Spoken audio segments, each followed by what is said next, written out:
नमस्कार बच्चों। और आशा करता हूं कि आप सभी लोग बहुत अच्छे होंगे, स्वस्थ और मस्त होंगे, जबरदस्त होंगे, फर्स्ट क्लास होंगे। आप सभी लोगों का बहुत बहुत स्वागत है जी।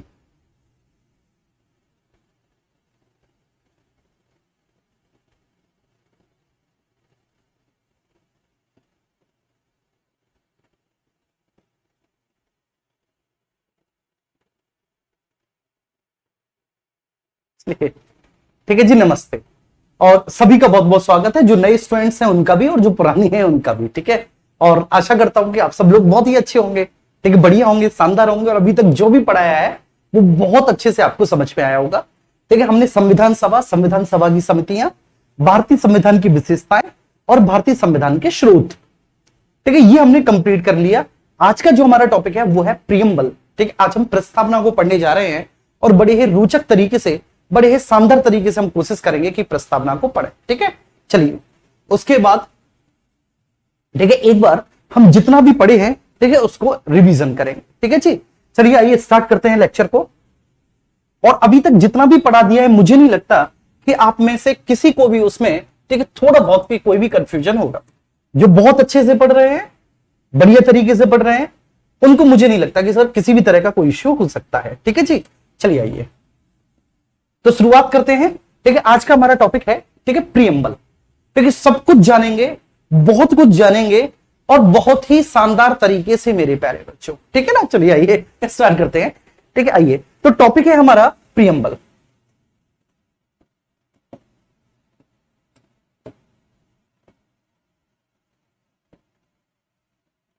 प्रियम्बल, ठीक है, प्लीज भी फोकस किया सब लोग। प्रियम्बल, ठीक है। अब देखो, यहां से सबसे पहली बात मैं आपको बताऊं कि ये जो प्रियम्बल है ना, अगर आप इस अंग्रेजी शब्द का हिंदी में रूपांतरण करें, ठीक है, आप इस इंग्लिश टर्म का अगर हिंदी में आप इसका ट्रांसलेशन करें तो हिंदी में इसका ट्रांसलेशन होता है प्रस्तावना।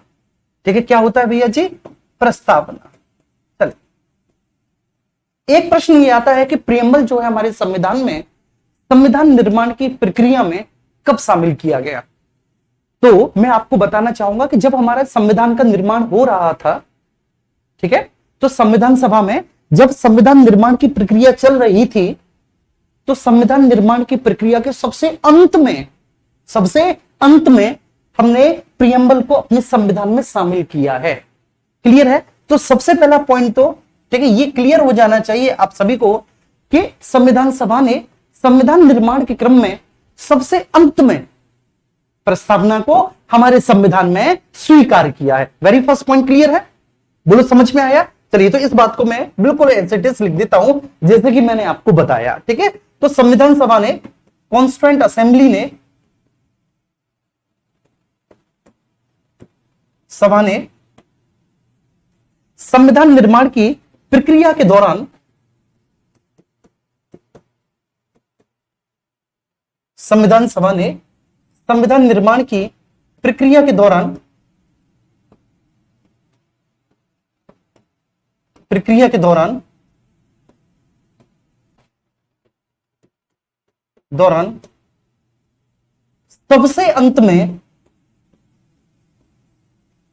सबसे अंत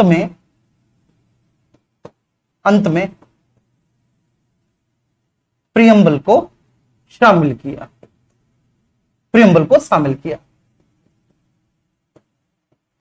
शामिल किया।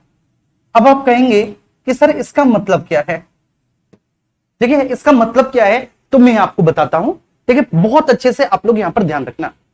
जब हमारी ड्राफ्टिंग कमेटी ने संविधान का ड्राफ्ट तैयार किया, क्लियर है, तो जब हमारी ड्राफ्टिंग कमेटी ने क्या किया, तो जो हमारी ड्राफ्टिंग कमेटी थी, ड्राफ्टिंग कमेटी का मतलब आप समझते हो? तो ड्राफ्टिंग कमेटी का मतलब होता है आपकी प्रारूप समिति। ठीक है भैया जी, कौन सी? प्रारूप समिति। तो ये बात आपको बहुत अच्छे से फोकस करनी है, प्रारूप समिति। तो जो हमारी ड्राफ्टिंग कमेटी है, हमारी ड्राफ्टिंग कमेटी ने जब हमारे संविधान का ड्राफ्ट तैयार किया था, प्रारूप समिति ने जब हमारे संविधान का प्रारूप तैयार किया था, तो पहले से ही, ठीक है ध्यान रखना, तो उन्होंने, ड्राफ्टिंग कमेटी ने पहले से ही ठीक है पूरा का पूरा एक ड्राफ्ट तैयार करके रख रखा था। मतलब सर कहने का आशय क्या है कि जो प्रारूप समिति है जो भैया जी प्रारूप समिति है उसने संविधान का ड्राफ्ट तैयार कर लिया था। ठीक है, संविधान का ड्राफ्ट पूरा का पूरा तैयार कर लिया था ड्राफ्टिंग कमेटी ने। ठीक है, प्रारूप समिति आप सभी को पता है कि प्रारूप समिति के अध्यक्ष ठीक है बाबा साहेब डॉक्टर भीमराव अंबेडकर थे। तो पहले से ही उसका ड्राफ्ट तैयार हो चुका था। उस ड्राफ्ट के अंतर्गत पहले से ही ये बात क्लियर हो चुकी थी मेरे प्यारे बच्चे कि हमारे संविधान में 22 भाग हैं। ठीक है, ये मतलब ये बात पूरी तरह से निश्चित हो चुकी थी कि 22 भाग हैं और प्रत्येक भाग की विषय वस्तु ये है। ठीक है, भाग 1 की विषय वस्तु ये है, भाग 2 की विषय वस्तु ये है, भाग 3 की विषय वस्तु ये है, भाग 4 की विषय वस्तु ये है और इसके अंतर्गत ठीक है हम इतने आर्टिकल्स को शामिल करेंगे। तो ये पहले से ही क्लियर था कि भाई ठीक है 22 भाग ठीक है पहले से लिखे जा चुके थे, कंप्लीट किए जा चुके थे। ठीक है ना, और साथ ही साथ उसके अंतर्गत जितने भी अनुच्छेद आए हैं, मतलब टोटल हमारे संविधान में जो 395 अनुच्छेद हैं ठीक है वो 395 अनुच्छेद पूरी तरह से ठीक है तैयार थे और आपकी 12 अनुसूचियां भी पूरी तरह से निर्मित थी। सॉरी माफ कीजिएगा, आपकी 8 अनुसूचियां भी पूरी तरह से निर्मित थी, 8 अनुसूचियां भी। ठीक है, कहने के आशय ये है, ये बात आपको समझनी है। ठीक है, प्लीज ठीक है सब लोग यहां पर फोकस करेंगे कि हमारे संविधान सभा ने संविधान निर्माण की प्रक्रिया के दौरान ठीक है सबसे अंत में प्रियम्बल को शामिल किया, सबसे अंत में प्रियम्बल को शामिल किया, सबसे लास्ट में प्रियम्बल को शामिल किया। और जो हमारा संविधान है ना, ठीक है, जो हमारा संविधान है, तो आपसे पूछा जाए कि भैया जी संविधान कितने प्रावधानों से मिलकर बना है, अगर आपसे यह पूछा जाए कि संविधान कितने प्रावधानों से मिलकर बना है, तो आप कहेंगे कि संविधान में 22 भाग हैं। बोलोगे कि नहीं? 22 भाग हैं, 395 अनुच्छेद हैं और 8 अनुसूचियां हैं। मतलब संविधान नामक एक पूरी किताब लिखी जा चुकी थी। क्लियर है मेरे प्यारे बच्चों? संविधान नामक एक पूरी किताब लिखी जा चुकी थी। देखिए इसमें 22 भाग, 22 के 22 भाग पूरे के पूरे कंप्लीट थे। एक एक भाग की विषय वस्तु पूरी की पूरी कंप्लीट थी। एक एक भाग के अंतर्गत कौन कौन से आर्टिकल्स आएंगे वो पूरी तरह से कंप्लीट थे। मतलब पूरा संविधान पूरी तरह से कंप्लीट था, ठीक है, पूरी तरह से तैयार था। हमने प्रस्तावना को सबसे अंत में शामिल किया है, हमने प्रस्तावना को सबसे अंत में शामिल किया है। इसलिए आमतौर पर प्रश्न बन जाता है कि क्या प्रस्तावना हमारे संविधान का भाग है। इसलिए प्रश्न बनता है कि क्या प्रस्तावना हमारे संविधान का भाग है, क्योंकि जब कभी भी हम कॉन्स्टिट्यूशन को शामिल करते हैं ना, जब कभी भी हम संविधान शब्द बोलते हैं तो भाई संविधान के अंतर्गत क्या है, फटाक से बोलते हैं कि भाई 22 भाग है, 395 अनुच्छेद हैं और भाई 8 अनुसूचियां हैं। मतलब उस समय 8 अनुसूचियां थी तो भाई 8 अनुसूचियां हैं, ठीक है, हम बोल देते हैं फटाक से इस बात को। और संविधान निर्माण के ठीक है इस सबसे अंतिम चरण में हमने प्रियम्बल को शामिल किया। मतलब पूरा संविधान बन चुका था तब हमने प्रियम्बल को शामिल किया। एक बात को मैंने इतनी सारे डिटेल के साथ आपको समझाया तो ये बात तो क्लियर हो गई होगी। अच्छा, अब सबसे बड़ी बात क्या है कि सर ये प्रस्तावना होती क्या है। ठीक है, ये पहला प्रश्न है कि सर आखिर प्रस्तावना क्या होती है। तो प्रस्तावना के बारे में मैं यहां पे लिखता हूं, ये मैंने प्रोसेस को लिखा कि प्रोसेस क्या है। नंबर फर्स्ट पॉइंट, सर संविधान सभा ने संविधान निर्माण की प्रक्रिया के दौरान सबसे अंत में प्रियम्बल को शामिल किया।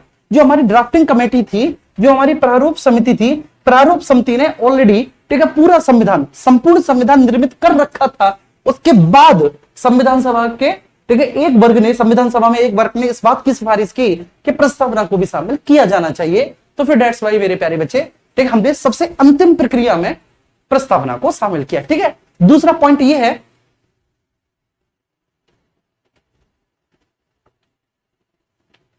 कि आखिर प्रस्तावना होती क्या है सर, ठीक है ना। ठीक है, व्हाट इज प्रियम्बल, प्रस्तावना का क्या अर्थ है, प्रस्तावना का क्या मायने हैं। ठीक है, और आज आप थोड़ी सी मुझे अनुमति देंगे कि मैं चाय पी लूं, because I am not feeling so well मेरे प्यारे बच्चे। ठीक है, तो इसलिए प्लीज आप मुझे थोड़ी सी अनुमति देंगे कि मैं चाय पीता जाऊंगा और आपको बड़े इजीली जो है ना एक एक पॉइंट समझाता हुआ चला जाऊंगा। ठीक है, चलिए।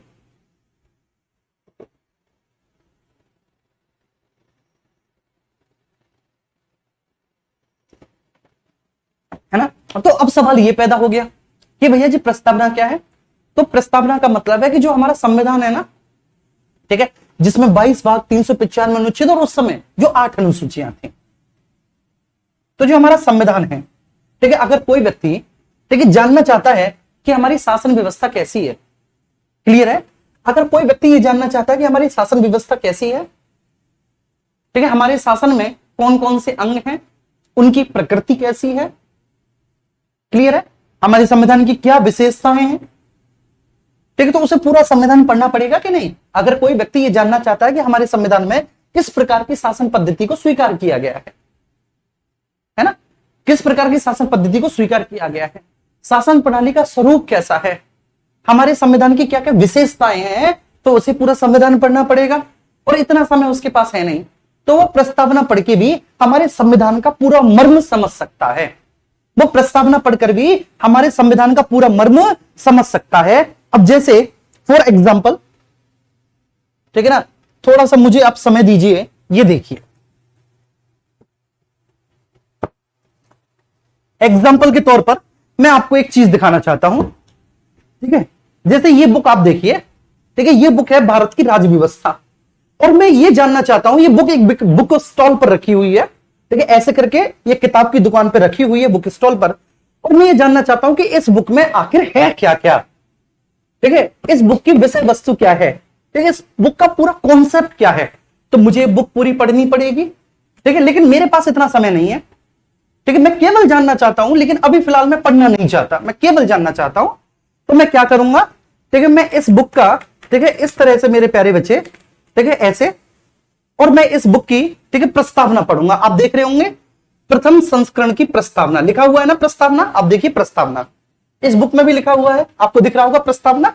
तो मैं प्रस्तावना पढ़ूंगा, और प्रस्तावना पढ़ने के बाद, ठीक है, मुझे समझ में आ जाएगा कि ये बुक जो है ये किस पाठक वर्ग के लिए लिखी गई है, यह बुक लेखक किसको एक्चुअली समर्पित करना चाहता है, इस बुक की विषय वस्तु, ठीक है, क्या है, और कौन से आयु वर्ग के या किस तरह के विद्यार्थियों को यह बुक पढ़नी चाहिए। तो पाठक कौन होगा, ठीक है, ये भी क्लियर हो जाएगा, इस बुक की विषय वस्तु क्या होगी ये भी क्लियर हो जाएगी, ठीक है। तो ये सारी की सारी चीजें इसमें क्लियर हो जाएंगी। तो लिखा हुआ है उच्च प्रशासनिक सेवाओं के अभ्यर्थियों के समक्ष,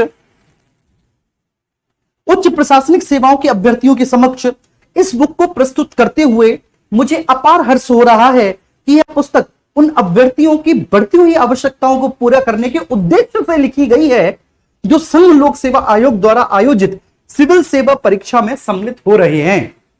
यह पुस्तक इस परीक्षा के सामान्य अध्ययन के प्रश्न पत्र के भारतीय राज्य व्यवस्था वाले खंड को पूर्ण रूप से कवर करती है। इसके अलावा यह पुस्तक कई वैकल्पिक विषयों जैसे लोक प्रशासन, राजनीति विज्ञान, समाजशास्त्र, मानव विज्ञान आदि के बारे में भी उपयोगी सिद्ध होगी। यह पुस्तक पाठकों की विषय वस्तु एवं संपूर्ण जानकारी देने में सहायक सिद्ध होगी। इसमें विषय के सभी आयामों को सम्मिलित किया गया है। कहने का आशय क्या है, अब मैं ये, ठीक है, बुक आपके रख दे रहा हूं, ठीक है, ये बुक मैंने रख दी। ऐसी मैं किसी दूसरी बुक को भी निकाल सकता हूं। तो बुक की आपने प्रस्तावना पढ़ी, जब आपने प्रस्तावना पढ़ी तो प्रस्तावना का मतलब ये होता है मेरे प्यारे साथियों कि प्रस्तावना, ठीक है ना, जो संपूर्ण विषय वस्तु है वो संपूर्ण विषय वस्तु की संक्षिप्त अभिव्यक्ति है, ठीक है। तो जो हमारे संविधान की प्रस्तावना, अगर हम स्पेशली संविधान की प्रस्तावना के बारे में बात करें, किसकी, संविधान की प्रस्तावना के बारे में बात करें, प्रियम्बल ऑफ कॉन्स्टिट्यूशन के बारे में बात करें, तो प्रियम्बल ऑफ कॉन्स्टिट्यूशन क्या है, तो जो प्रियम्बल ऑफ कॉन्स्टिट्यूशन है वह हमारे संपूर्ण संविधान के दर्शन को, संपूर्ण संविधान के दर्शन को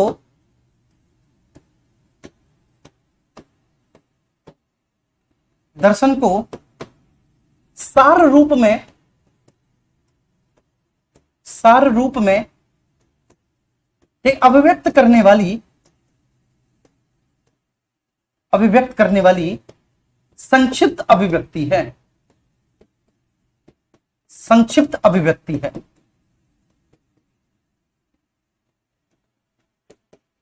अभिव्यक्ति है, ठीक है, इंग्लिश में भी समझाऊंगा, डोंट वरी बेटा, अभिव्यक्ति है, ठीक है।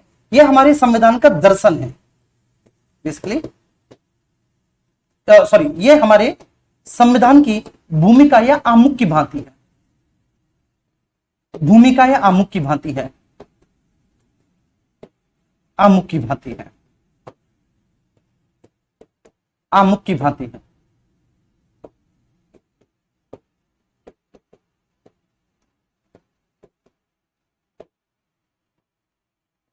भूमिका या आमुख की भांति है, ठीक है। अब जैसे मैं आपको एक एग्जांपल देता हूं, ठीक है,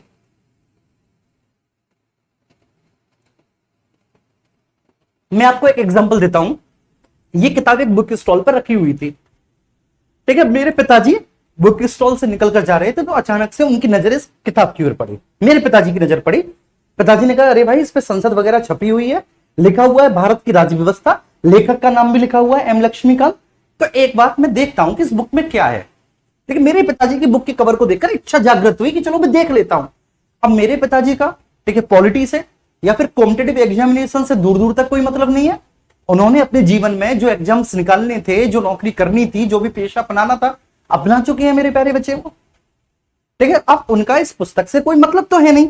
तो सबसे बड़ी बात क्या है कि उन्होंने जब इस पुस्तक के बारे में जानना चाहा तो उनको पता है कि मैं प्रस्तावना पढ़ता हूं, प्रस्तावना में लिखा हुआ होगा, सब कुछ लिखा हुआ होगा कि आखिर यह जो पुस्तक है ये किस पाठक वर्ग के लिए उपयोगी है, और दूसरा कि इसकी विषय वस्तु क्या है। ठीक, विषय वस्तु क्या है मतलब संपूर्ण बुक की विषय वस्तु, उसका अंदाजा केवल व केवल बच्चे इसकी प्रस्तावना पढ़कर ही लगाया जा सकता है कि आगे इतनी मोटी बुक में क्या लिखा हुआ होगा। देखिए उसके बारे में संक्षिप्त रूप से अभिव्यक्त किया गया है किसमें मेरे प्यारे बच्चे, प्रस्तावना में। किसमें, प्रस्तावना में। बस तो उन्होंने पढ़ा कि उच्च प्रशासनिक सेवाओं के अभ्यर्थियों के समक्ष, तो उनको एक बात तो पता चलेगी कि जो आईएएस, आईपीएस, आईएफएस वगैरह की तैयारी करने वाले छात्र हैं ये उनके लिए बुक है। देखिए दूसरा उनको ये पता चलना है, अच्छा ये तो क्लियर है कि जो आईएएस आईपीएस की तैयारी करते हैं उन छात्रों के लिए है, लेकिन आखिर इसकी विषय वस्तु क्या है, इसका कंटेंट क्या है।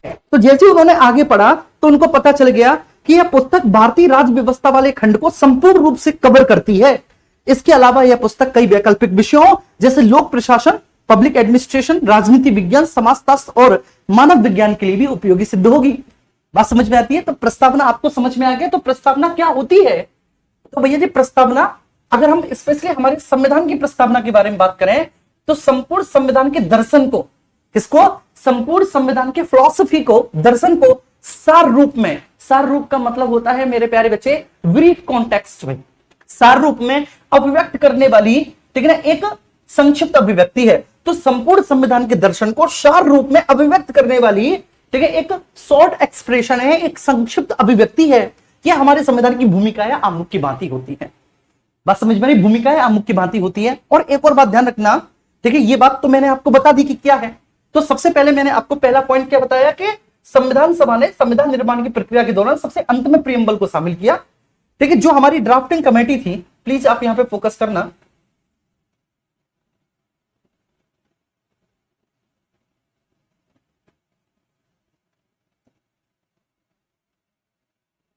ठीक है, जो हमारी ड्राफ्टिंग कमेटी थी, जो प्रारूप समिति थी, आप सभी को पता है। अब मैं यहां पे थोड़ा सा लिख दो, ठीक है, जैसे आपकी जनरल नॉलेज के लिए कि प्रारूप समिति जो है वह 29 अगस्त 1947 को बनी है। 29 अगस्त 1947 को प्रारूप समिति का गठन हुआ है और डॉक्टर भीमराव अंबेडकर इसके अध्यक्ष थे। ठीक है, ये सब आपको पता है, बस मैं केवल आपको रिकॉल कर रहा हूं। डॉक्टर भीमराव अंबेडकर भैया जी इस प्रारूप समिति के कौन थे, डॉक्टर भीमराव अंबेडकर इस प्रारूप समिति के अध्यक्ष थे। ठीक है ना। अब मोस्ट इंटरेस्टिंग बात क्या है कि भैया जी, ठीक है, हमारे इस संविधान में जो 22 बार 395 अनुच्छेद, जो 8 अनुसूचियां वो लिखी जा चुकी थी। इस प्रक्रिया के सबसे अंत में प्रस्तावना को लिखा गया या प्रस्तावना को शामिल किया गया। सबसे अंत में प्रस्तावना को शामिल किया गया, ये बात ध्यान रखना है। तो प्रस्तावना को सबसे अंत में शामिल किया गया, सबसे अंत में शामिल किया गया, शामिल किया गया।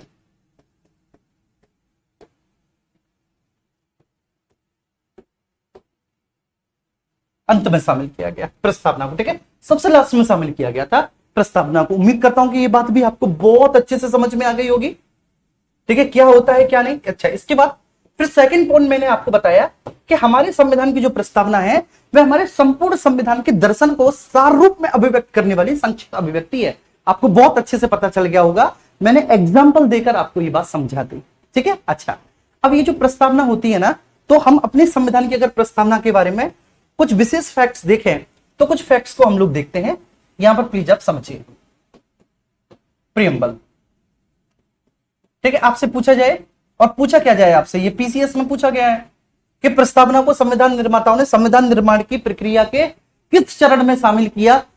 ठीक है ना, प्रारंभिक चरण में, ठीक है, मध्य चरण में, ठीक है, अंतिम चरण में, या संविधान सभा की सबसे अंतिम बैठक में। कुछ इस तरह से था, संविधान सभा की सबसे अंतिम बैठक में।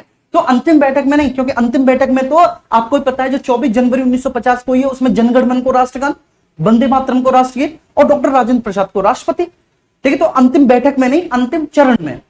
ठीक है, जब पूरा संविधान बन चुका था तो उसके बाद ये बात आपको लिखे। ठीक है, प्रस्तावना हमारे संविधान के सबसे प्रारंभ में शामिल की गई है। ठीक है, सबसे बाद में इसको तैयार किया गया, सबसे बाद में इसको स्वीकार किया गया, लेकिन प्रस्तावना को संविधान के, ठीक है, सबसे प्रारंभिक हिस्से में शामिल किया गया है। सबसे पहले प्रस्तावना है। क्यों प्रस्तावना सबसे पहले प्रारंभ हो, मतलब प्रस्तावना हमारे संविधान के सबसे प्रारंभ में क्यों है, सबसे शुरुआत में क्यों है? तो जवाब आपको मिल गया होगा, ताकि अगर कोई भी व्यक्ति जो हमारे संविधान के दर्शन को जानना चाहे, हमारे संविधान में हमारी राज्य व्यवस्था को समझना चाहे, तो वह केवल प्रस्तावना को समझकर ही, पढ़कर ही, ठीक है, उसका पूरा अंदाजा लगा सकता है।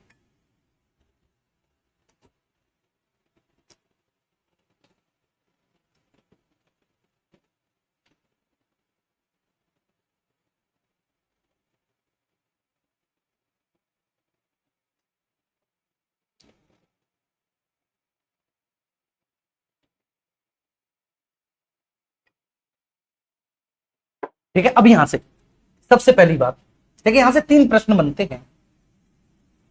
पहला प्रश्न ये बनता है कि हमने, ठीक है, idea and the concept of preamble कहां से लिया है? आइडिया या कॉन्सेप्ट, पब्लिक कॉन्सेप्ट, ये प्रस्तावना का आइडिया अथवा कॉन्सेप्ट हमने कहां से लिया है? ठीक है, तो आप लोग ऑब्वियस सी बात है जवाब कर देंगे। आपको बहुत अच्छे से पता है कि आइडिया कॉन्सेप्ट हमने अमेरिका के संविधान से लिया है,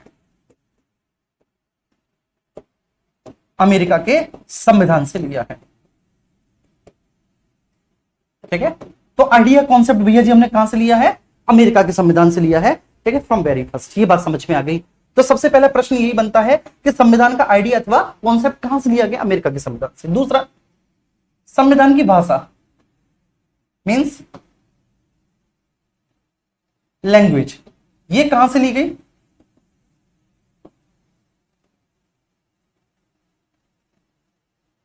लैंग्वेज, भाषा कहां से ली गई? तो इसका भी आंसर आपको पता है कि हमने सर संविधान की जो भाषा ली है वह ऑस्ट्रेलिया के संविधान से ली है। ठीक है भैया जी, तो ये कहां से ली गई है? ये ऑस्ट्रेलिया के संविधान से ली गई।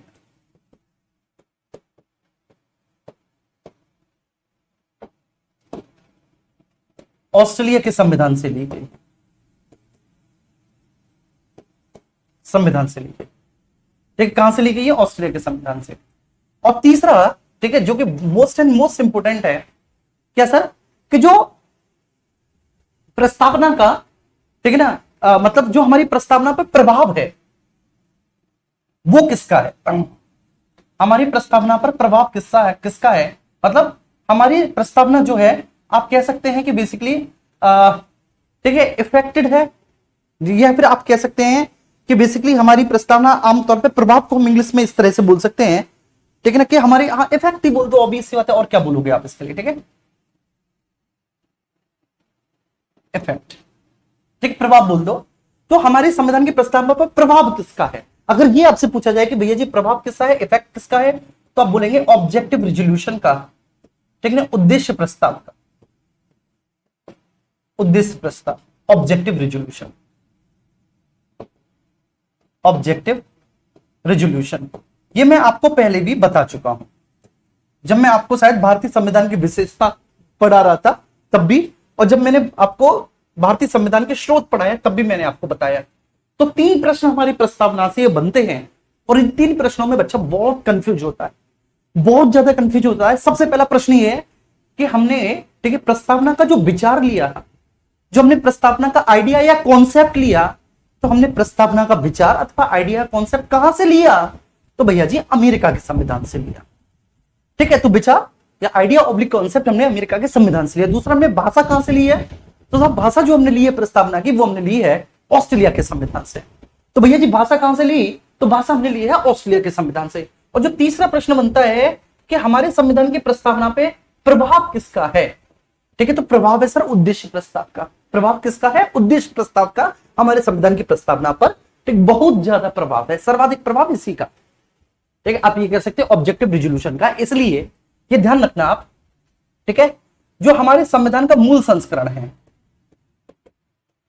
ठीक है ना, मूल संस्करण को कहते हैं ओरिजिनल, ठीक है, एडिशन, इसको बोलते हैं ओरिजिनल एडिशन, मूल संस्करण। तो मूल संस्करण जो है वह अंग्रेजी भाषा में है। मूल संस्करण किसमें है? अंग्रेजी भाषा में है। ठीक है, और अंग्रेजी भाषा में जो मूल संस्करण है उसके सुलेखक कौन है? सुलेखक का मतलब है उसके कैलीग्राफर कौन है? कौन है? ठीक है, तो जो मूल संस्करण है, जो ओरिजिनल एडिशन है हमारे संविधान का, वो अंग्रेजी भाषा में। ठीक है, तो जो अंग्रेजी भाषा में है उसका सुलेखक मतलब कैलीग्राफर, उसको अपने हाथ से लिखने वाले कौन है? तो अपने हाथ से उसको लिखने वाले हैं प्रेम बिहारी नारायण रायजादा।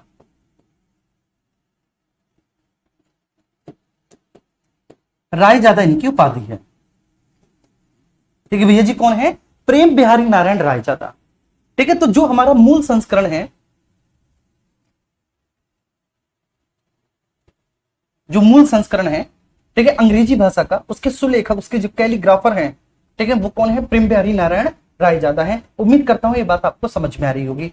तो ये जो अंग्रेजी भाषा वाला है ना कॉन्स्टिट्यूशन, जिसके लेखक प्रेम बिहारी नारायण रायजादा है, यहां पर हमने प्रस्तावना के लिए प्रियम्बल शब्द लिखा। अंग्रेजी में इसके लिए प्रियम्बल का प्रयोग किया गया है। किसका? प्रियम्बल का प्रयोग है। अंग्रेजी में इसके लिए प्रियम्बल का प्रयोग किया गया है, हमने प्रियम्बल लिखा है, प्रियम्बल। अब जो हिंदी भाषा वाला संविधान है, हिंदी भाषा वाला, जो हिंदी भाषा वाला संविधान है, यह भी ओरिजिनल कौन ठीक है एडिशन ही है हिंदी भाषा का। तो हिंदी भाषा का जो ओरिजिनल एडिशन है, जो हस्तलिखित है हिंदी भाषा का। अब एक्चुअली अंग्रेजी भाषा वाले को ही ठीक है क्या किया गया? हिंदी में ट्रांसलेट किया गया। मैं पहले भी आपको बता चुका हूं कि जो ओरिजिनल एडिशन है वो अंग्रेजी भाषा में था, इसी का ट्रांसलेशन किसमें किया गया? हिंदी भाषा में किया गया। और हिंदी भाषा के जो सुलेखक हैं, जो हिंदी भाषा के कैलीग्राफर हैं, सुलेखक हैं, वो पता है कौन है आपके? वो है वसंत कृष्ण वैद्य। वो है वसंत कृष्ण वैद्य। वसंत कृष्ण वैद्य है। ठीक है, वसंत कृष्ण वैद्य है। ठीक है, तो हिंदी भाषा के सुलेखक कौन है भैया जी? तो हिंदी भाषा वाले के सुलेखक है वसंत कृष्ण वैद्य। अब वसंत कृष्ण वैद्य ने ठीक है यहां पर प्रियम्बल का अगर आप हिंदी में उच्चारण करें या उसका अनुवाद करें, प्रियम्बल को आप हिंदी का अनुवाद करें, तो शब्द प्रयोग होना चाहिए प्रस्तावना। क्या शब्द प्रयोग होना चाहिए था भैया जी? प्रस्तावना शब्द प्रयोग होना चाहिए था, अगर आप उसका हिंदी में ट्रांसलेशन करते हैं तो। क्योंकि पूरा का पूरा जो ओरिजिनल संस्करण है वो अंग्रेजी भाषा में है, और पूरा का पूरा ओरिजिनल संस्करण बेटा अंग्रेजी भाषा का हिंदी में ट्रांसलेशन किया गया है। उस समय गूगल ट्रांसलेशन तो था नहीं, तो इसलिए मेरे प्यारे बच्चे इसमें भाषाविदों की हेल्प ली गई, जो उस समय भारत के बहुत ठीक है प्रसिद्ध भाषाविद थे, जिनको बहुत अच्छे से हिंदी और अंग्रेजी भाषाओं का ज्ञान था। तो भाषाविदों की मदद से, भाषाविदों की सहायता से, जो उच्च स्तर के भाषाविद थे उनकी सहायता से अंग्रेजी भाषा वाला जो ओरिजिनल कॉन्स्टिट्यूशन था उसका हिंदी में ट्रांसलेशन किया गया, अनुवाद किया गया। तो इसका भैया जी क्या किया गया? हिंदी में, यहां पे लिख देता हूं, इसका हिंदी में अनुवाद किया गया, इसका हिंदी में ट्रांसलेशन किया गया। ठीक है, ट्रांसलेशन हुआ, और उसके बाद लिखा किसने? तो लिखा इसको वसंत कृष्ण वैद्य ने। जो सुलेखक थे, जो कैलीग्राफर थे इसके, वो वसंत कृष्ण वैद्य थे, जैसे कि अंग्रेजी बारी के प्रेम बिहारी नारायण रायजादा थे। तो प्रेम बिहारी नारायण रायजादा ने इटैलिक शैली में लिखा था और वसंत कृष्ण वैद्य ने आपको हिंदी में लिखा था। तो वसंत कृष्ण वैद्य को बोला गया कि आप प्रियम्बल के लिए प्रस्तावना शब्द का प्रयोग मत करिए, आप इसके लिए प्रयोग करिए उद्देश्य का शब्द। क्या भैया जी? उद्देश्य का शब्द। आप इसके लिए उद्देश्य का प्रयोग करिए। तो इसलिए अंग्रेजी वाले संविधान में प्रियम्बल लिखा गया, अंग्रेजी वाले संविधान में प्रियम्बल लिखा गया, हिंदी वाले संविधान में उद्देश्य का लिखा गया। अंग्रेजी वाले संविधान में प्रियम्बल लिखा गया और हिंदी वाले संविधान में उद्देश्य का लिखा गया। क्यों लिखा गया उद्देश्य का? क्योंकि बेसिकली उद्देश्य प्रस्ताव से प्रभावित था। क्यों लिखा गया उद्देश्य का? क्योंकि सर ये उद्देश्य प्रस्ताव से प्रभावित था। कहां गया भाई?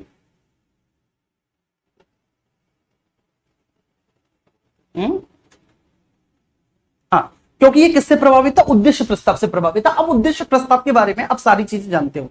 अब मैं जब उद्देश्य प्रस्ताव के बारे में यहाँ पे लिखूंगा तो कुछ बच्चे बोलेंगे कि सर सीक्वेंस से लिखिए, वो सर ऐसे लिखते हैं, ये सर ऐसे लिखते हैं। तो बच्चे ठीक है, जब हमें कई चीज समझानी होती है ना, तो कई चीज जब हम समझाते हैं तो समझाने के लिए ठीक है ध्यान रखिएगा, समझाने के लिए हमें पता होता है कौन सी चीज आपको पहले बतानी है, कौन सी चीज आपको बच्चे बाद में बतानी है। ठीक है, तो इसलिए मैं यहाँ पे लिखूंगा। अब ये जो उद्देश्य प्रस्ताव है आप सभी को पता है, ये 13 दिसंबर 1946 को संविधान सभा में प्रस्तुत किया था।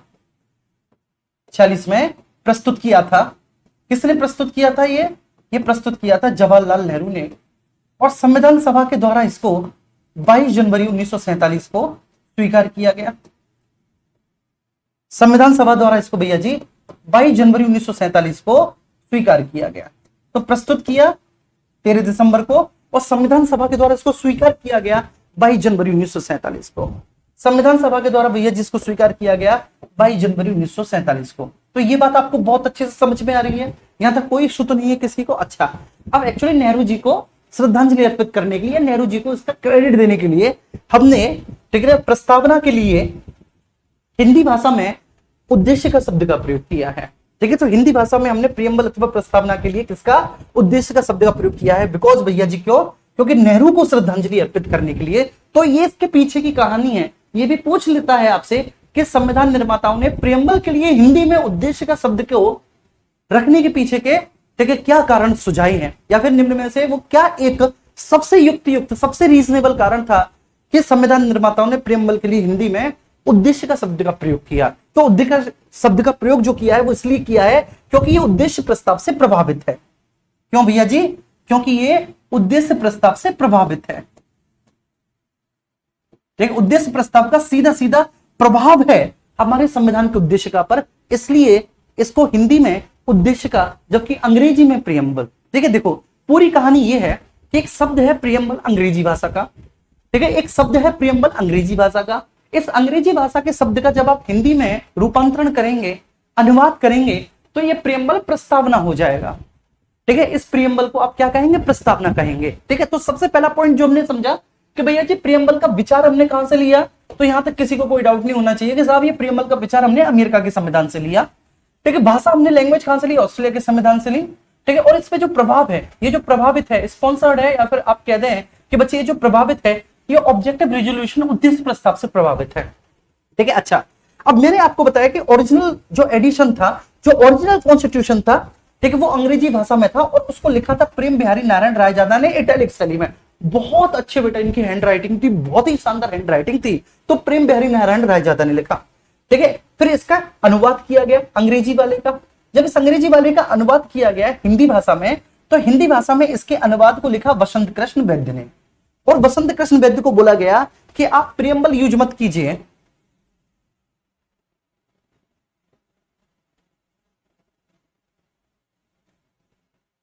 ठीक है, वसंत कृष्ण वैद्य को बोला गया कि ठीक है, आप प्रियम्बल के लिए प्रस्तावना यूज ना करें, आप प्रियम्बल के लिए किस शब्द का यूज करें? उद्देश्य का। क्यों? क्योंकि ये बेसिकली उद्देश्य प्रस्ताव से प्रभावित है। अब उद्देश्य प्रस्ताव की पूरी कहानी आपको पता है कि 13 दिसंबर 1946 को नेहरू के द्वारा संविधान सभा में प्रस्तुत किया गया था। 22 जनवरी 1947 को ये भैया जी स्वीकार कर लिया गया। ठीक है, तो ये है इसके पीछे की कहानी, आपको बहुत अच्छे से पता चल गई।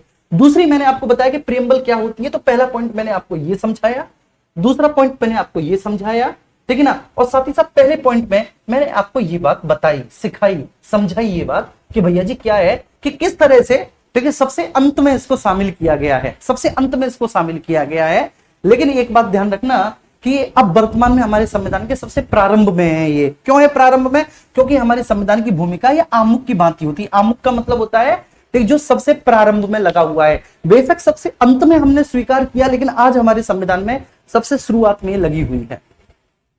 ठीक है, सबसे शुरुआत में ही लगी हुई है। चलिए, ठीक है, अब आप समझ सकते हैं। ठीक है, मैं बहुत बड़ी बात तो नहीं कहूंगा बच्चों, लेकिन प्रस्तावना क्या है क्या नहीं है, ठीक है, आपको आज बहुत अच्छे से समझ में आ गया होगा। आपकी एक अंडरस्टैंडिंग डेवलप हुई होगी कि अच्छा जो चीज हम पढ़ने जा रहे हैं वो हमें पता चली कि वो आखिर है क्या।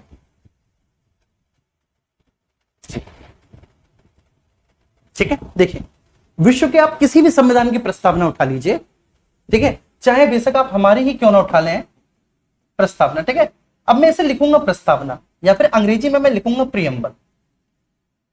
ठीक है, मैं उद्देश्य का नहीं लिखूंगा। आप कहेंगे सर जब हिंदी में उद्देश्य का है तो आप हिंदी में उद्देश्य का क्यों नहीं लिख रहे?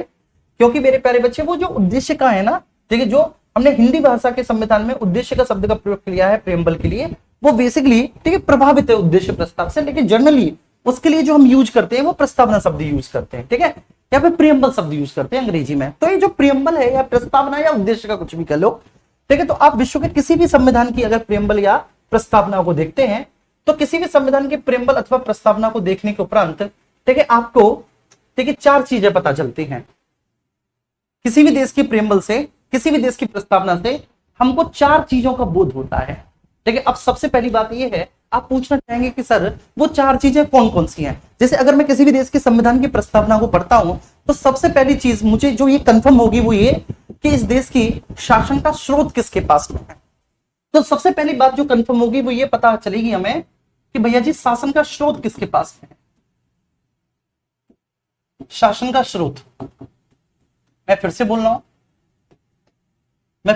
हूं, ठीक है, ये ध्यान रखना आप कि प्रस्तावना से एक बात जो हमको कंफर्म होती है, प्रस्तावना से एक बात जो हमको क्लियर होती है, आप किसी भी विश्व के किसी भी देश के संविधान की प्रस्तावना को जब आप पढ़ेंगे, तो प्रस्तावना को पढ़ने के बाद, ठीक है, आपको यह पता लगेगा कि भाई इस देश के संविधान में आखिर, ठीक है, शासन की बागडोर किसके हाथ में है।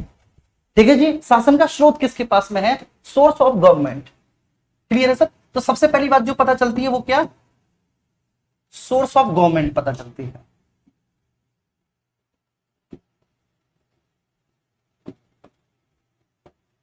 गवर्नमेंट पता चलता है कि शासन का स्रोत किसके पास में है, शासन का स्रोत, ठीक है, या शासन की बागडोर किसके पास में है।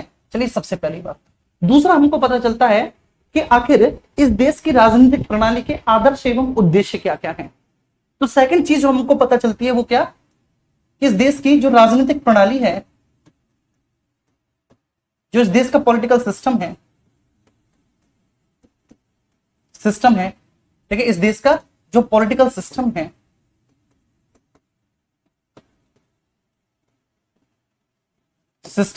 उसके आदर्श क्या है,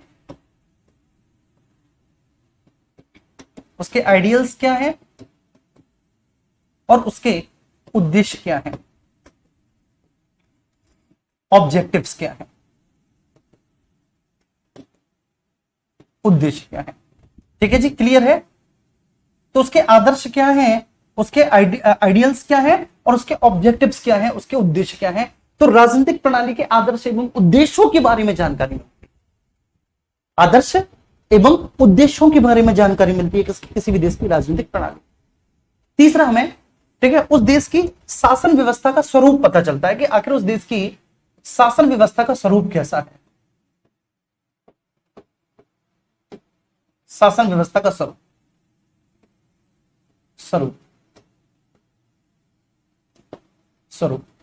मतलब characteristics of government system,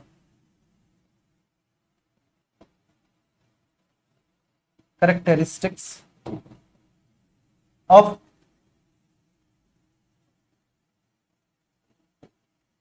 government system. ठीक है, ये बात आपको ध्यान रखनी है।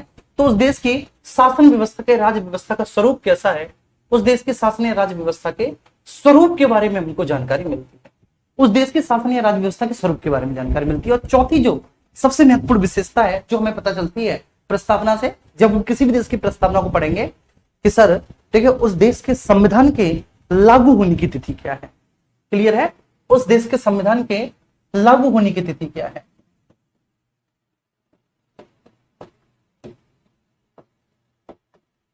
तिथि, ठीक है, enforcing date of constitution, enforcing date of constitution, उस देश के संविधान के लागू होने की तिथि क्या है। ठीक है, अब देखो, आप अभी बहुत छोटे हो मेरे प्यारे बच्चे, ठीक है, अभी तो आपने भारत का संविधान ही नहीं पढ़ा, और मजबूरी आपकी ये है कि आप भारत का संविधान इसलिए पढ़ रहे हैं क्योंकि आपके एग्जाम में वो 16 नंबर का आ रहा है। अगर वो 16 नंबर का नहीं आ रहा होता तो आप नहीं पढ़ते। जैसे हमने इंजीनियरिंग की है, तो हमने इंजीनियरिंग की पूरी पढ़ाई में बिल्कुल संविधान नहीं पढ़ा। ठीक है, हमें क्या मतलब, ठीक है, हमने अपनी इंजीनियरिंग में, क्योंकि हमने सॉफ्टवेयर से किया था, तो हम यही पढ़ते रहे। ठीक है, जावा पढ़ा हमने, C++ पढ़ा, सी पढ़ा हमने, ठीक है, तो ये सब पढ़ा बेसिकली आमतौर पर। ठीक है ना, अब ये हमारे सिलेबस में था ही नहीं, तो हमने नहीं पढ़ा। और आप इसलिए पढ़ रहे हैं, हम इसलिए पढ़ा रहे हैं क्योंकि वो आपके सिलेबस में शामिल है, 16 नंबर के प्रश्न पूछे जाएंगे।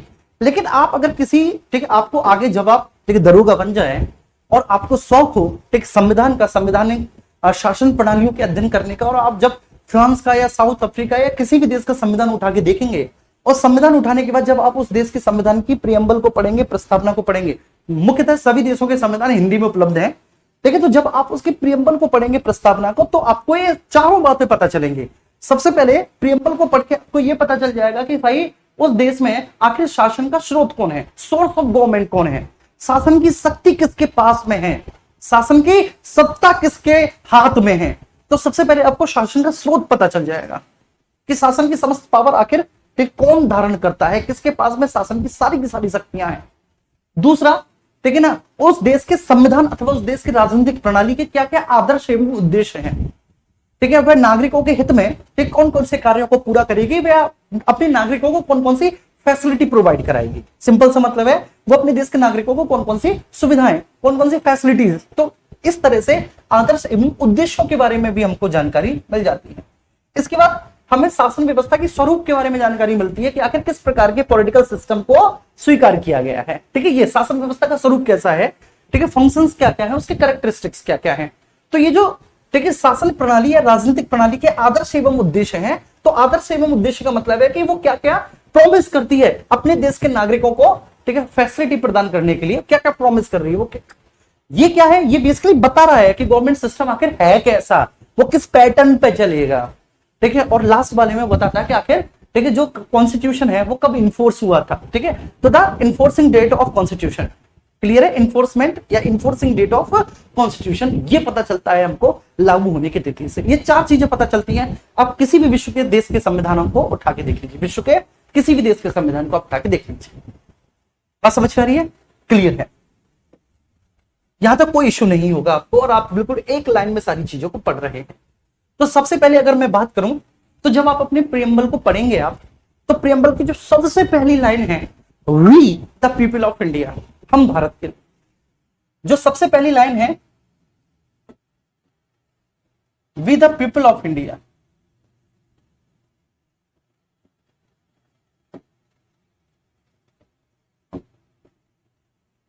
ठीक है, very first line.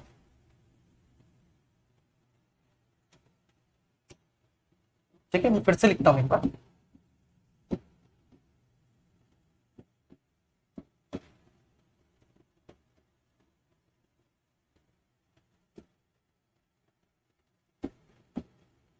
We the people of India, मतलब इसमें बोला जाए तो हम भारत के लोग,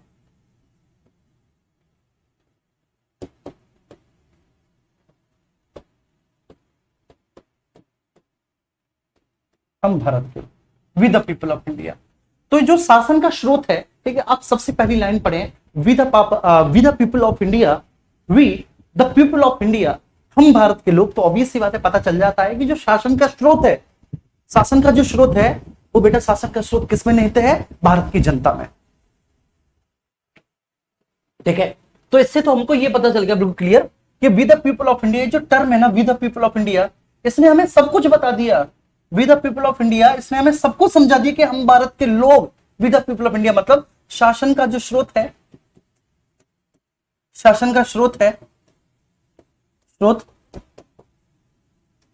स्रोत या आप कह दें, और ठीक है सोर्सेस ऑफ गवर्नमेंट, या फिर आप कह दें, ठीक है ना, सत्ता का केंद्र, the centre of the government, सत्ता का केंद्र बेटा वो कौन है, भारत की जनता है। With the people of India है, वह भारत की जनता है, वो with the people of India है, हम भारत के लोग। तो सबसे पहली बात, आप विश्व के किसी भी देश के संविधान को जब पढ़ेंगे तो वहां पे पता चल जाएगा कि शासन का स्रोत कोई राजा है, शासन का स्रोत कोई तानाशाह है, शासन का स्रोत जनता है, या शासन का स्रोत कोई उच्च कुल या घर परिवार है। आपको पता चल जाएगा कि आखिर शासन का स्रोत है कौन। ठीक है, ये बात आप जान जाएंगे।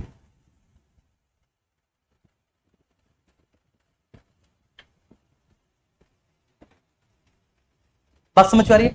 अब आप लोगों ने चूंकि शुरू से ही ऐसा माहौल बना दिया कि बहुत डिटेल पढ़ा रहे हैं, बहुत डीप पढ़ा रहे हैं, नहीं तो मैं आपको समझाता कि राजतंत्र क्या होता है, तानाशाही तंत्र क्या होता है, लोकतंत्र क्या होता है, ये मैं आपको बताता बहुत अच्छे से। अभिजन तंत्र क्या होता है, कुलीन तंत्र क्या होता है, गुट तंत्र क्या होता है, अल्प तंत्र क्या होता है, ये सब मैं आपको बताता। लेकिन आपने माहौल ही ऐसा बना दिया कि ना मैं आपको कार्यपालिका के प्रकार समझा सका, ना मैं आपको कानूनों के प्रकार समझा सका, और मुझे मजबूरन जो है ऐसे टॉपिक पढ़ाने पड़े लेकिन जो लोग आप पढ़ना चाहते थे। बात समझ में आ रही है। और मैं इस बात को ठीक है पूरी ईमानदारी से बोल रहा हूं, अब मैं ऐसे सेशंस संडे को लिया करूंगा, ठीक है ना। अब मैं ऐसे सेशंस ठीक है जहां पर आपका कॉन्सेप्ट बिल्डअप हो और जो आपके एग्जाम में भी पूछे जाते हैं, क्योंकि ये जो राजतंत्र वाला प्रश्न है ना, ये पीसीएस यूपीएससी में भी पूछा जा चुका है, ठीक है। और आपके पॉलिटी में ऑब्वियस सी बात है, आप यूपीएससी की पॉलिटी को क्या मान रहे हो, आप देख लेना जो प्रीवियस ईयर के क्वेश्चंस आपके पीसीएस और यूपीएससी की है ना, आपका यूपीएसआई वाले ठीक है सेगमेंट में जो 16 नंबर का पॉलिटी है, आप देखना बहुत सारे प्रश्न या तो वहां से प्रभावित होंगे या बिल्कुल एज इट इज आपके ऐसे एग्जाम से यूपीएससी और यूपीपीसीएस वगैरह से पूछे जाएंगे, आप देख लेना आगे। क्योंकि यूपीएसआई में एक दरोगा को बहुत अच्छे लेवल के ठीक संविधान का ज्ञाता होना चाहिए, ठीक है। उसको संविधान का जो बेसिक स्ट्रक्चर है ना, जो उसके आधारभूत ढांचा है, उसको उसकी गहरी समझ होनी चाहिए, गहरी समझ होनी चाहिए। क्योंकि मेरे प्यारे साथियों, मैं आपको एक और बात बता दूं, एक ठीक है ना, एक थाने में जो सबसे बड़ा ठीक है प्रशासनिक अधिकारी होता है ना, ठीक है, जो संपूर्ण थाने की जो जिम्मेदारी उसके पास में होती है, वो दरोगा ही होता है। ये बात ध्यान रखना, ठीक है। चौकी इंचार्ज दरोगा होता है, और एक दरोगा होता है कि अगर वो किसी भी केस को बिगाड़ दे ना, किसी भी केस को बिगाड़ दे, अगर ठीक है, अगर उसने खुंदस खा ली कि तुम्हें तुझे देख ही लूंगा, तो चाहे आप अपराधी हो या ना हो, आपको कोर्ट के चक्कर लगवा देगा। एक दरोगा बहुत पावर होती है एक दरोगा में, और उसको वास्तव में बेसिक स्ट्रक्चर ही नहीं पता, उसको बेसिक कॉन्सेप्ट ही नहीं पता, ठीक है। तो मैं संडे को ऐसी क्लासेस लिया करूंगा, मैं आपको पहली बता दे रहा हूं, ठीक है। चलिए कोई बात नहीं, अब जो हुआ सो हुआ, ठीक है। लेकिन मैं, आप चिंता ना करो, जितना मेरे भीतर है मैं आपको उतना पूरा दूंगा, ठीक है। साइंस संडे को दूं मैं आपको, और संडे को मेरी क्लास में वही आए, ठीक है, जिनको अपने कॉन्सेप्ट डेवलप करने हो, ठीक है, जिनको ये पूरी की पूरी जो व्यवस्था है ना, ये अपने ठीक है यहां पर आत्मसात करनी है, ठीक है भाई। तो ये बात समझ में आ गई होगी, यहां तक कोई इशू नहीं हुआ होगा बिल्कुल भी किसी को, मैंने बता दिया भैया जी। तो सबसे पहले हमें इसके बारे में जानकारी मिलती है, सोर्स ऑफ गवर्नमेंट, ठीक है। तो we the people of India, we the people of India, ठीक है। तो हम भारत के लोग, मतलब ये जो टर्म है ना आपका, हम भारत के लोग, प्लीज यहां पे फोकस करना है, जो टर्म है ना आपका we the people of India, हम भारत के लोग, ये बताता है कि शासन का स्रोत या सत्ता का केंद्र भारत की जनता है।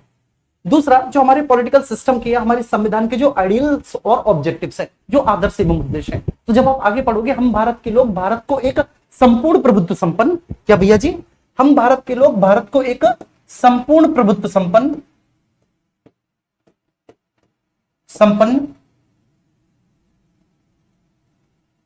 ठीक है, समाजवादी, ठीक है, पंथ निरपेक्ष और लोकतांत्रिक गणराज्य बनाने के लिए,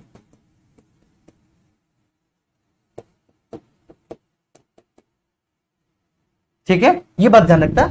तो जैसे ही आप आगे पढ़ेंगे, हम भारत के लोग we the people of India Bharat को एक संपूर्ण प्रभुत्व संपन्न समाजवादी पंथ निरपेक्ष लोकतांत्रिक गणराज्य बनाने के लिए, तो ये हमारी शासन व्यवस्था का स्वरूप है।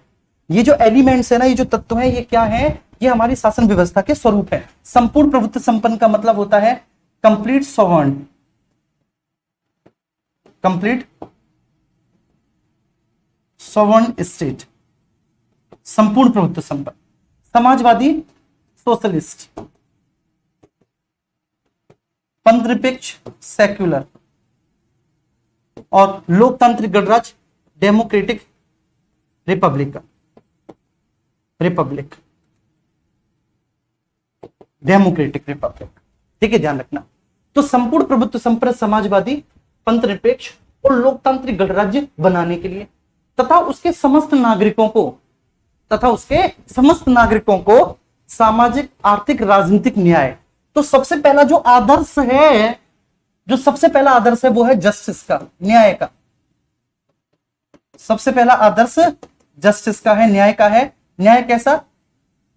सामाजिक आर्थिक और राजनीतिक न्याय, सामाजिक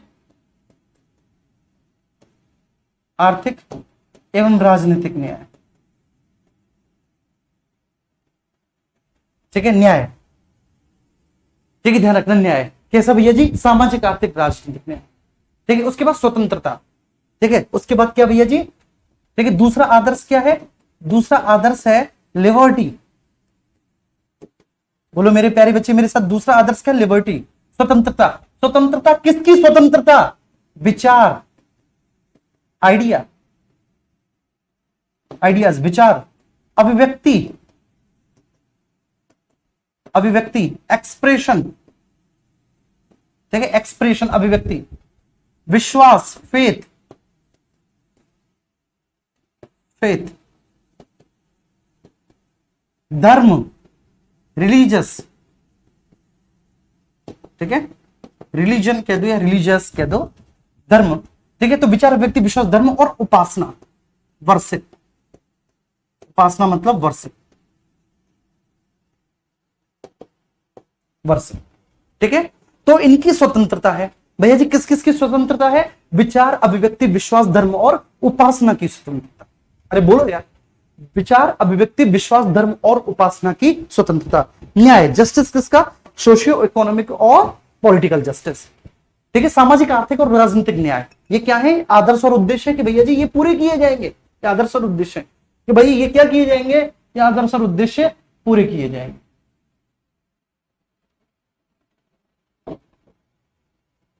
ये पूरे किए जाएंगे, ठीक है।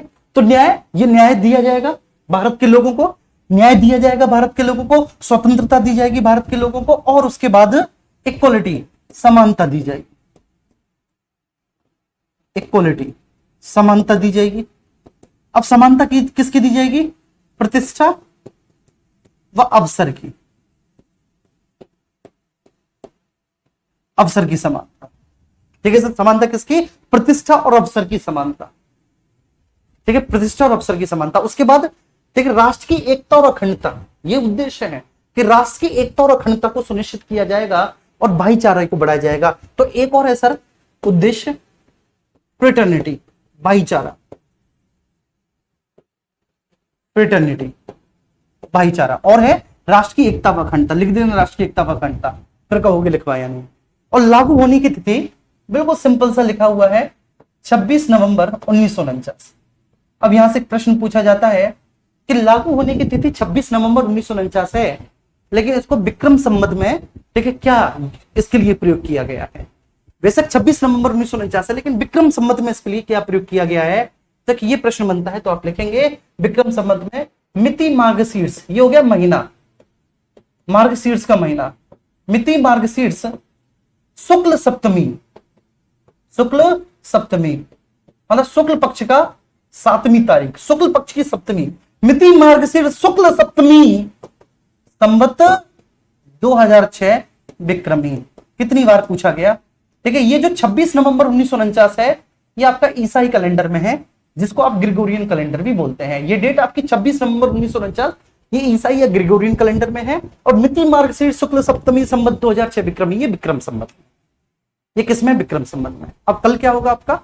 कल ये होगा कि जो एक एक पॉइंट है ना आपका, हम भारत के लोग, ठीक है, न्याय, सामाजिक, आर्थिक, राजनीतिक, स्वतंत्रता, विचार, अभिव्यक्ति, विश्वास, धर्म और उपासना, समानता, प्रतिष्ठा और अवसर, बंधुता, फ्रेटर्निटी, शासन व्यवस्था का स्वरूप कि संपूर्ण प्रभुत्व संपन्न क्या होता है, समाजवादी क्या होता है, पंथ निरपेक्ष क्या होता है, लोकतांत्रिक गणराज्य क्या होता है, इसको एक एक चीज को बारीकी से डिटेल में डिस्कस किया जाएगा, डिस्कस किया जाएगा।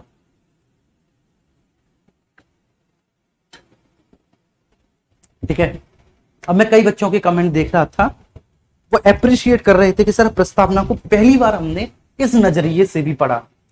चलिए, तो बहुत बहुत धन्यवाद आप सभी लोगों का कि आपको पता चला, ठीक है, कि ये नजरिया होता है पढ़ने का और पढ़ाने का। ठीक है, तो मैं आप लोगों का शुक्रगुजार हूं कि आप लोगों को ये बात भी पता चली, बहुत अच्छी बात है।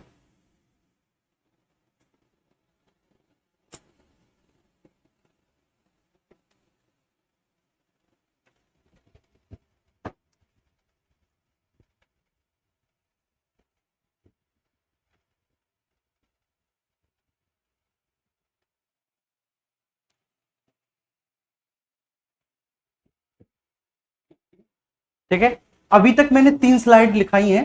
ठीक है, आप एक एक स्लाइड का अच्छे से रिवीजन करो।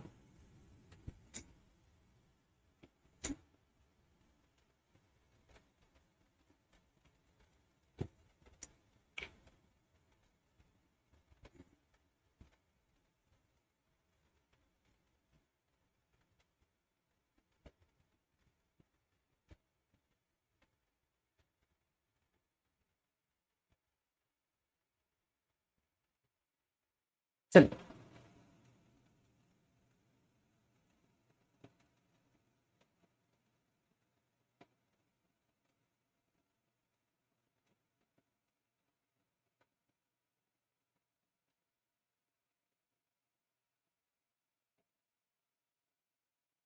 चलिए, इतनी तेज कमेंट आ रहे हैं कि मैं पढ़ नहीं पा रहा आपके।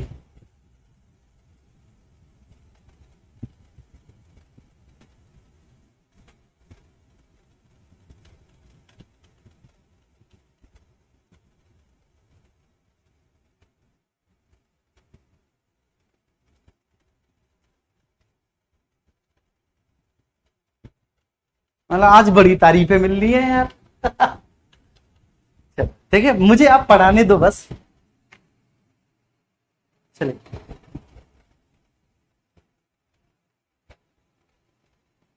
ठीक है, बस आप संडे का वेट करना है बेटा, संडे को धुआं बना देंगे, ठीक है, ध्यान रखना। चलो, तो ये पहली स्लाइड जो भी कुछ लिखा था समझ में आ गया आपको? ठीक है, उसके बाद फिर ये मैंने समझाया, ये आपको बहुत अच्छे से समझ में आ गया? एक सेकंड।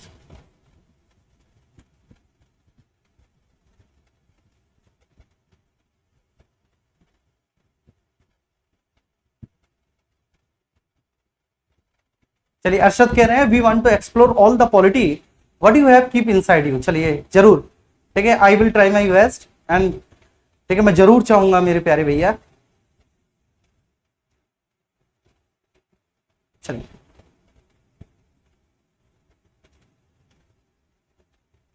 आज तक आपके जैसा संदीप कुमार किसी ने नहीं पढ़ाया, सब रटा के ही निकल, अरे नहीं यार, सब अच्छा पढ़ाते बेटा, कोई रटा के नहीं निकलता, सब बढ़िया पढ़ाते, ठीक। एक एक कह रहे हैं वो मास्टर लव यू। चलिए भैया जी, लव यू टू, ठीक है। चलिए, ठीक है, समझ में आ गया। अब देखो, मजा आपको कल आएगा।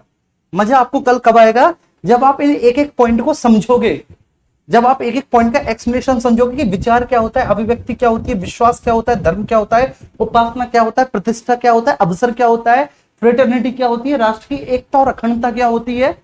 जब आप इन शब्द को समझोगे ना, मजा तो तुम्हें कल आएगा। आज तो कुछ नहीं था, तुम्हारी कसम बच्चों, आज कुछ नहीं था, कल आपको आनंद आएगा। चलिए, थैंक यू भैया जी।